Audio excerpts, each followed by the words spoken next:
Já, heyrist ekki vel í mér? Ég er búinn að kveikja. Herru, þá býð ég ykkur bara góðan daginn og velkomin á fjárfestakynningu VÍS fyrir annan fjórðung ársins 21. Nú, við erum ánægð með fjórðunginn, góður viðsnúningur í rekstrinum og góður árangur í fjárfestingum. Einn besti árangur í fjárfestingum félagsins frá upphafi, 6% nafnávöxtun og tekjur upp á 2,6 milljarða. Við tókum skref í átt að ábyrgari fjárfestingum og ábyrgum fjárfestingum og fyrst tryggingafélag aðilar ÖNPRI í fjórðungnum. Nú tryggingamegin, sterkur fjórðungur í undirliggjandi starfsemi. Við förum yfir þá á eftir en vinnu okkar við aðferðafræði og mat á tjónaskuld teljum við nú lokið. Hagnaður fyrir skatta í fjórðungnum 2,8 milljarðar og arðsemi eiginfjár á ársgrundvelli 58%, nokkuð yfir okkar markmiðum. Nú, á stafrænu vegferðinni hefur gengið vel og mikil sókn þar. Við fengum alþjóðleg verðlaun fyrir ökuvísi sem við erum mjög ánægð með og sýnir að sú vinna hefur gengið vel og viðurkenning á því sem þar var unnið. Við höldum áfram og umbyltum nú kaupferli líf- og sjúkdómatrygginga sem er gríðarlega mikilvægur þáttur í starfsemi okkar og við höldum áfram að breyta hvernig tryggingar virka og umbyltum á daginn kaskótryggingu félagsins sem er nú sú víðtækasta með víðtækustu vernd sem völ er á markaðnum. Ef við horfum á lykiltölur fjórðungsins þá eru iðgjöldin 5,6 milljarðar, afkoman 2,6 milljarðar, samstöðuhlutfall 95,3%, voru saman 103,5% á sama tíma í fyrra. Ávöxtun fjárhagna eins og áðan sagði 6%, arðsemi eiginfjár á fjórðungnum 14,4% og gjaldþolshlutfallið sterkt 1,58. Horfandi til 6 mánaðanna þá eru iðgjöldin 11,2 tæplega, afkoman 4,5 milljarðar, samstöðuhlutfall 101,6, ávöxtun fjárhagna 11,8% á tímabilinu, arðsemi eiginfjár 25,5 og gjaldþolshlutfallið 1,58, eðlilega sama og fram kom áðan. Nú, horfandi á rekstrarreikninginn þá sjáum við þennan viðsnúning sem er á þessu tímabilum, sem er í fjórðungnum 1,7 milljarðar og á 6 mánuðum 5,5 milljarðar.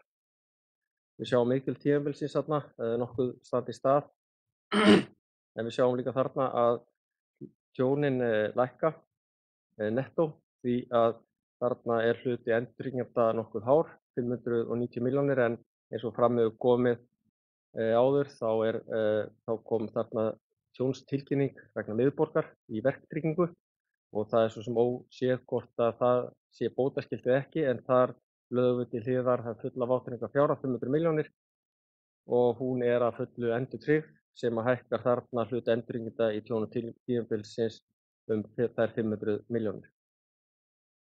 Þannig að í eigin hlut lækka eigin tjón á tímabilinu. Rekstrarkostnaðurinn stendur meira og minni í stað og ánægjuleg þróun þar, þeir betruðu þá eftir. Hagnaður tímabilsins eins og fram kom áðan 2,6 milljarðar og 4,5 fyrir hálft árið og viðsnúningur upp á 5,5 milljarða. Samstæðuhlutfallið 95,3 og hagnaður á hlut 1,4 en endurkaup félagsins nema 5% af hlutafénu og hækka hagnað á hlut sem því nemur. Horfandi til þróun iðgjalda á fjórðungnum þá sjáum við þarna vöxt í skaðatryggingunum og líftryggingunum. Við sjáum svona verið að auka umsvif í markaðnum og almennt og yfirleitt, sérstaklega kannski fyrirtækjamegin. Ferðaþjónustugeirinn er að taka við sér. Það kom fram áramótin hjá okkur að áhrif á iðgjöld ársins í fyrra voru 400 milljónir. Við sjáum þarna aukningu milli tímabila upp á 40 milljónir, þannig að hann er ekki kominn á fullskrið en er greinilega farinn að taka vel við sér og við sjáum líka að bókariðgjöld hækka á milli tímabilina 500 milljónir, en það fer dálítið af því í iðgjaldaskuld sem er þá merki það að iðgjöldin eru að vaxa en þau uxu töluvert mikið seinni hluta ársfjórðungsins. Þannig að við sjáum jákvæða þróun og góð teikn í þessum í iðgjöldum félagsins. Við sjáum þarna í skaðatryggingunum að helsti vöxturinn er í ökutækjatryggingunum og það er kannski einkum og sér í lagi tvennt sem við horfum til þar. Annars vegar það náttúrulega ferðageirinn og bílaleigur en líka sjáum við þarna að ánægjulegt að sjá að þeir sem koma nýir inn í ökuvísi eru ekki bara okkar viðskiptavinir heldur líka viðskiptavinir annarra félaga og það er ákveðinn vöxtur sem tengist því líka. En við sjáum þarna að teknu tilliti til afleiðu starfseminnar þá er ferðaþjónustugeirinn að hækka 40 milljónir og aðrar önnur iðgjöld 156 milljónir. Jákvæð þróun þarna og við sjáum indikasjónir að við munum ná okkar væntingum hækkun iðgjalda og þróun iðgjalda og eðlilegan vöxt á komandi tímabilum. Nú horfandi á tjón fjórðungsins. Taflan þarna uppi vinstra megin sýnir tjón, heildartjón og kannski rétt að hafa í huga þegar maður ber saman þessar tölur og samtalstölurnar þetta hækkun upp á 2,2% en eins og ég sagði áðan þá þarna inni 500 milljónir í heildartölunni 500 milljóna verktryggingin á miðborg. Þannig að ef maður horfir fram hjá því þá þetta lækkun. Við sjáum þarna þróun tjónaskuldar og okkur hefur verið tíðrætt þróun og vinnu við tjónaskuld. Við höfum lagt okkur fram að vera opinská þá vinnu og alla þá umræðu og við höfum verið reynt að útskýra eftir bestu að máta alla þá vinnu sem þar hefur farið fram og teljum okkur hafa verið bara nokkuð svona gagnsæ í því. Áramótin kom nýr tryggingastarfræðingur og við innleiddum nýja aðferðafræði við útreikning á tjónaskuldinni og má segja að núna með þessari 272 milljóna innspýtingu inn í tjónaskuldina að þá sé þessari 18 mánaða vinnu lokið. Áhrifin eru 4,8% á tjón þessa tímabils og á þess hefði samstæða hluta fjórðungsins verið 90,5%. Við sjáum líka þarna á tjón og endringarhlutfallinu myndinni niðri vinstra megin að stór tjón yfir 50 milljónir 0 en það er vegna þess að í eigin hlut miðborgartjónið hefur það óveruleg áhrif á okkar reikning, það er að fulla endri, óveðstjónin 0. Matsþróunin þarna og eðlileg matsþróun á tímabilinu og það er eðlilegt að horfa til þess að matsþróun á ári sé kannski 2%, 1%, 3%, 0 mínus. Þetta tölur sem koma, hækka og lækka og þetta breytist mikið innan árs en svona horft til árs þetta kannski miðað við kannski 2% matsþróun sé eitthvað eðlilegt. En á þessu tímabili horfum við til matsþróunar ársins og okkar mat að áhrif á árið sé gjaldfært í þessum fjórðungi og þessi 3,7%. En við þrátt fyrir þetta þá hefur þetta ekki áhrif á horfur ársins sem við gáfum út í upphaf árs að samstæða hlutfallið sé 97 til 99%. Þannig að horfandi til þessa alls lítum við á þennan fjórðung teikna sterkan og góðar tölur og jákvæð teikn framundan. Nú starfsemin, samstæða hlutfall síðustu 12 mánaða eðlilega hækkaði þetta á síðasta ári í ljósi aðgerða og áhrifa breytinga á tjónaskuld á reksturinn og það tekur í þessum 12 mánaða meðaltali þá tekur náttúrulega 12 mánuði að rúlla því af þannig að línan farin að færast aftur niður og nálgast eðlilegt horf en það mun náttúrulega taka sinn tíma að komast niður á þann stað sem við viljum og ætlum að vera enda 12 mánuða rolling að ræða. Og við sjáum rekstrarkostnaðinn á myndinni uppi hægra megin. Okkar markmið að í krónutölum sé rekstrarkostnaður sá sami. Við sjáum það og í þessum fjórðungi standast og það þrátt fyrir það að við höfum aukið töluvert í markaðskostnað þar sem hefur verið mjög sýnileg í okkar nálgun. Hvort til þar ökuvísis og látum öryggi passa. herferðir sem hafa gengið mjög vel og fengið góð viðbrögð. Og þrátt fyrir þetta krónutalan á þeim stað sem við viljum og launakostnaður sá sami í krónu og á síðasta ári, þrátt fyrir það að almennt og yfirleitt hafa laun hækkað og launavísitalan tæplega 10% að ég tel. Skipting hagnaðar eftir starfsemi sjáum við þarna niðri, komin þarna bæði réttu megin við núllið, en eðlilega síðustu fjórðunga litast af þeim aðgerðum sem voru í sambandi við tjónaskuldina og styrkingu og lagfæringar á henni og breyttari aðferðafræði. Nú ef við horfum á efnahagsreikninginn, þá þar kannski helst að nefna enn og aftur þarna að endurtryggingaeignir hækka, en það vegna hluta endurtryggenda í miðborgarkröfunni. Eiginfjárhlutfallið hækkar og 31,2%. Það náttúrulega vegna hagnaðar og þrátt fyrir það að við höfum verið að standa í arðgreiðslu og endurgjöfum, en eiginfjárhlutfallið hátt. Aðrar fjárhæðir eru svona seasonal tengdar og eðlilegar. Eins og kom fram á fyrstu glærunni þá voru fjárfestingartekjur einkar sterkar á þessum fjórðungi og ég ætla að fá Arnór til þess að fara sérstaklega yfir þann hluta í þessari kynningu. Arnór, gjörðu svo vel. Já, takk fyrir það. Sælir verið þið. Eins og hefur komið fram þá var fjórðungurinn mjög sterkur og í raun annar besti fjórðungur félagsins frá skráningu. Við skilum þarna 2,6 milljörðum í fjárfestingartekjur sem nemur 6% nafnávöxtun yfir tímabilið. Líkt og fjórðunguna á undan þá kemur þetta miklu leyti úr skráðum hlutabréfum. Við sjáum 1,6 milljarði í skráðum hlutabréfum á öðrum fjórðungi eða 14,4% hækkun sem verður að teljast nokkuð gott í samanburði við viðmiðunarvísitölur. Það ánægjulegt að sjá að skuldabréfin að skila jákvæðri afkomu, sérstaklega hjá ríkisskuldabréfin. Það er verið tiltölulega þungur markaður þar en lítil afkomu samt sem áður góður árangur.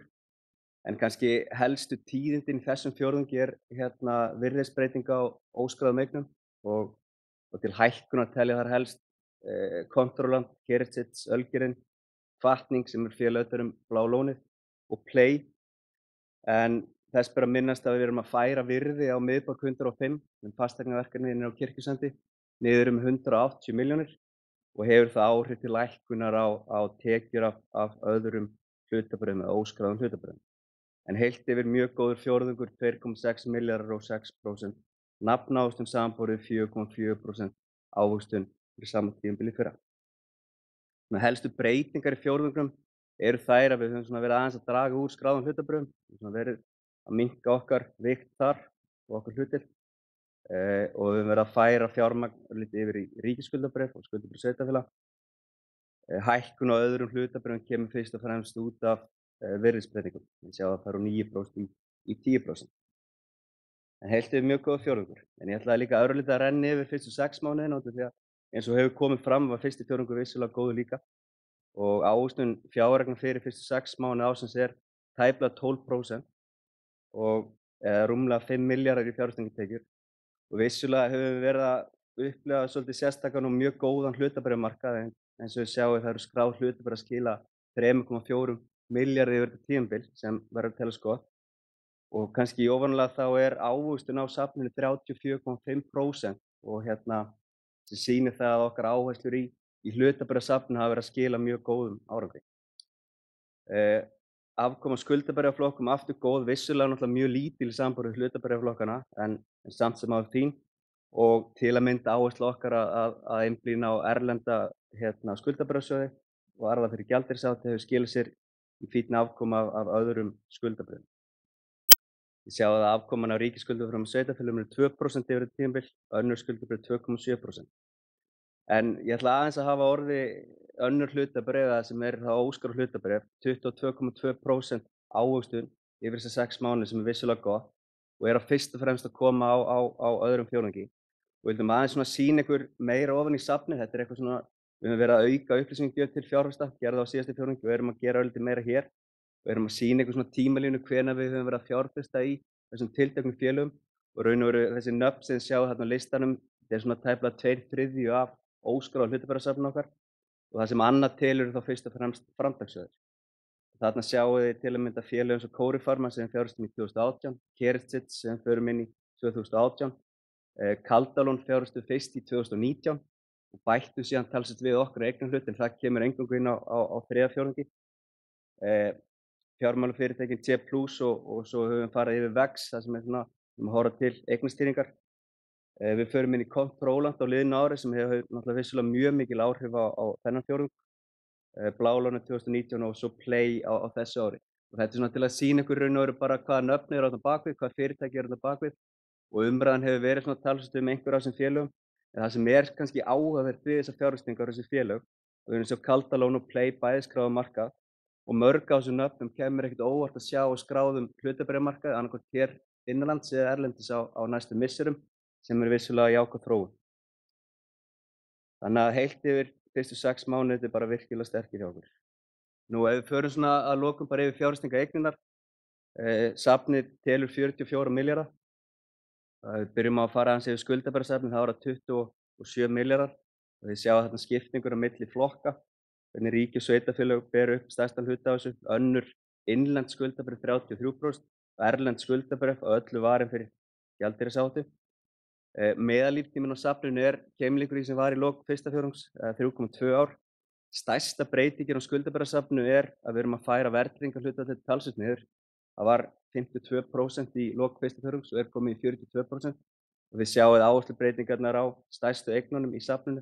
RB28 og RB31 eru að koma þarna svolítið stórt upp og sala til að mynda á RIX 26. Þannig að ef verðbólguálagið var að nálgast 3,4% og óverðtryggða krafan 4%, þá vorum við farnir að hliðra okkur talsvert yfir í óverðtryggð bréfin úr þeim verðtryggðu.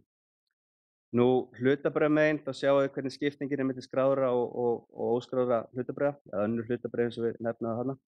Og eins og ég kom inn á þá höfum við fyrst og fremst verið að draga úr hlutabréfastöðum og þið sjáið til að mynda lækkun á Arion banka, Símanum og Festi, svo eitthvað bara að nefna, en við höfum verið að svona heilt yfir að draga úr skráðum hlutabréfum þrátt fyrir að þau telja ennþá 28% af eignasafninu.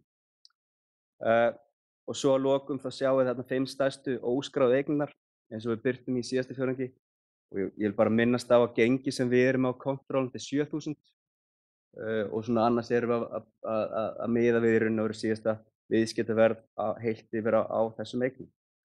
Safnið telur 44 milljarða, hefur aldrei verið eins stórt og það er eitthvað sem við verðum að minnast á undanfarna fjórðunga. Þannig að því sögðu þá ætla ég að hleypa Helga aftur upp. Takk fyrir mig.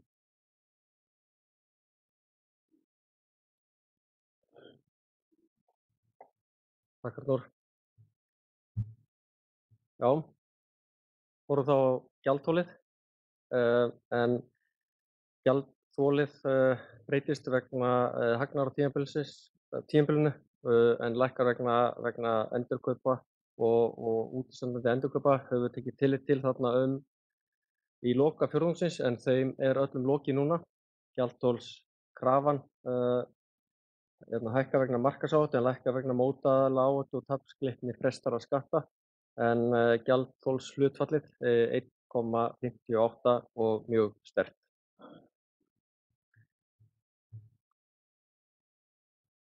Hluthafaglæran hefur aðeins breyst og það er kannski tvennt sem er áhugavert að nefna þetta sérstaklega.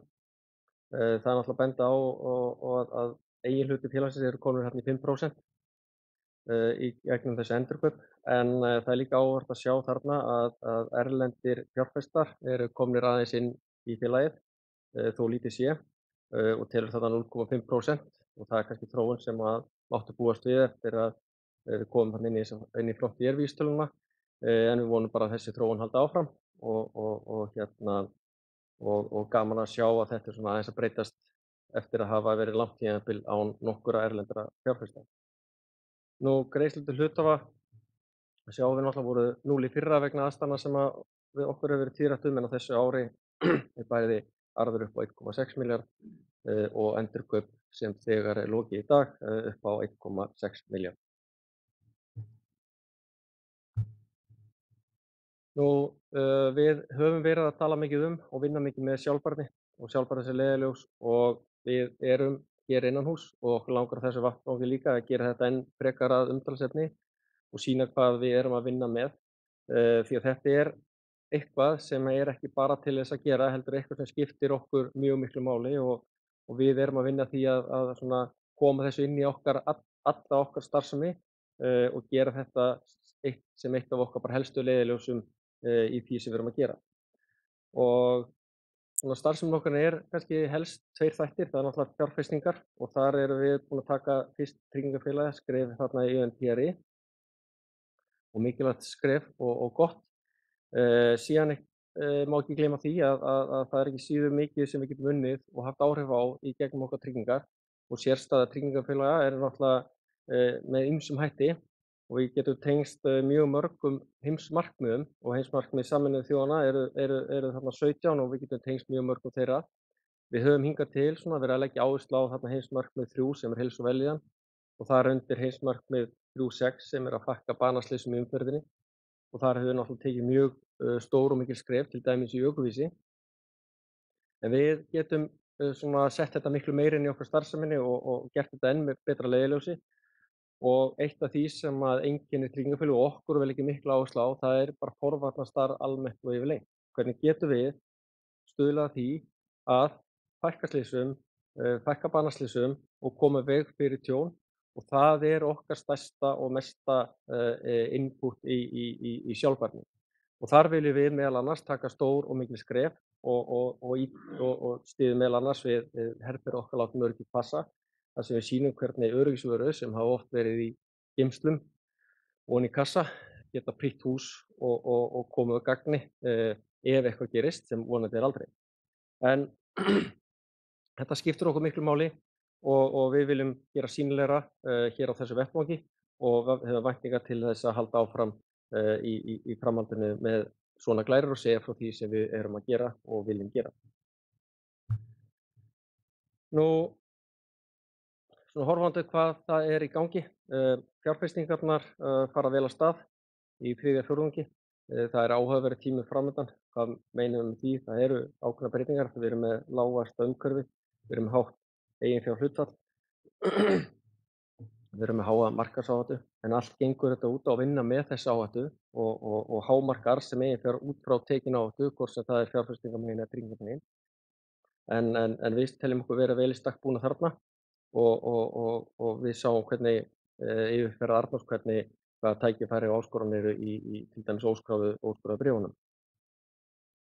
Nú í starfseminni er gaman að segja frá því að Birkir, framkvæmdastjóri Kjarnastarfsemi, hefur hafið störf og hefur látið sannarlega til sín taka. Það er líka gaman að segja frá því að eitt af hans fyrstu verkefnum var að svona ráða þekkingunni í sitt teymi og mun Ólafur Njáll Sigurðsson sem að margir þekkja tryggingageiranum hefja störf í hans teymi 1. nóvember. Þar er að mínu viti einhver sú mesta þekking sem til er á tryggingum í heild, ekki bara tryggingum heldur bara rekstrinum í heild og gaman að fá svona aðila til að styrkja félagið og vegferðina okkar enn frekar. Nú, eins og við komum inn á það, þá höfum við umbylt kaskótryggingunni og við teljum hana nú vera þá bestu á markaðnum. Við höldum áfram að horfa til upplifunar viðskiptavina. Þar erum við að vinna mikla vinnu og fókus og rýnum og spyrjum. Og svo er gaman að segja frá því að VÍS er eitt af fyrirtækjum VR og mannauður er náttúrulega það mikilvægasta sem við vinnum með og er kjarni allra okkar framtíðar. Nú, við höldum áfram í okkar stafrænu þróun, við höldum áfram þeirri fjárfestingu og við leggjum áframhaldandi áherslur á sjálfvirkni og þetta er náttúrulega eitt af því sem að veldur því að okkur tekst að halda launakostnaði í krónutölum óbreyttum milli ára og lykillinn að áframhaldandi vegferð þar. Nú ætlum við að umbylta og erum að umbylta kaupferli líf- og sjúkdómatrygginga og það verður gaman að segja frá því á næstu vikum og svo höldum við áfram að þróa ökuvísi því að það höfum við ótrúlega trú á að við getum umbylt því hvernig þessir hluti virka og haft raunverulega áhrif á það hvernig tjón og þróun tjóna og komið veg fyrir tjón sem er eitt af okkar stærstu hlutverkum sem tryggingafélags. Höfum hér í lokin til upprifjunar og óbreyttar glærur frá því síðasta sem við horfum til horfa ársins. En við horfum til þess að horfur ársins séu óbreyttar þarna samsetta hlutfallið 97 til 99%.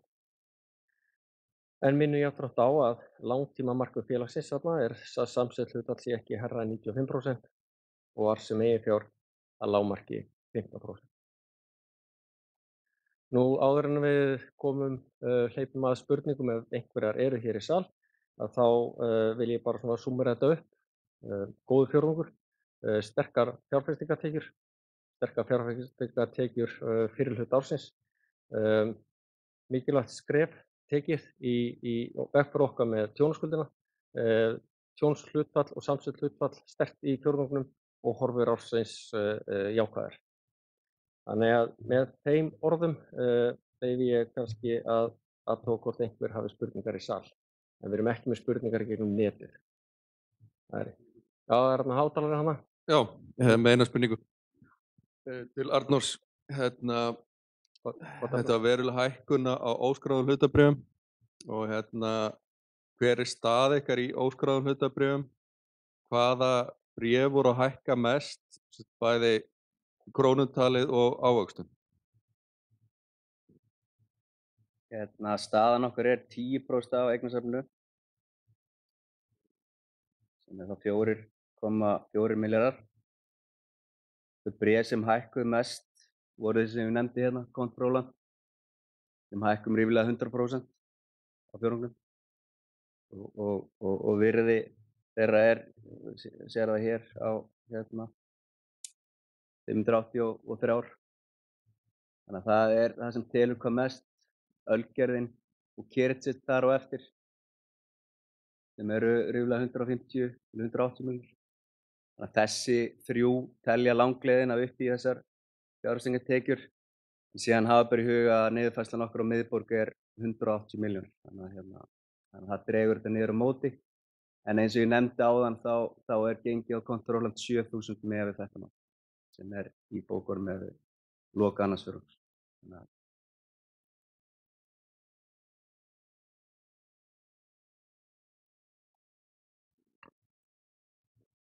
Ég bara líka vil ítreka það að við höfum mjög gaman að hitta á ykkur og þá sem áhuga hafa að spyrja eða ræða reksturinn frekar á fundum, og þeir fundir hafa reynst okkur einkar vel. Við höfum fengið mikilvægt input frá markaðnum það svona hvað við getum talað betur hvað við getum útskýrt betur og vonandi dýpka líka þekkingu aðila á tryggingarekstrinum. Þannig að ef það er ekki fleiri spurningar hér þá ítreka ég bara vilja okkar til þess að spjalla við ykkur og hvetja ykkur til þess að koma á fundi og ræða málin ef það eru frekari spurningar sem vakna eftir fundinn. En með þessu þá bara þakka ég fyrir í dag og óska ykkur góðs dags og góðrar helgi. Takk fyrir.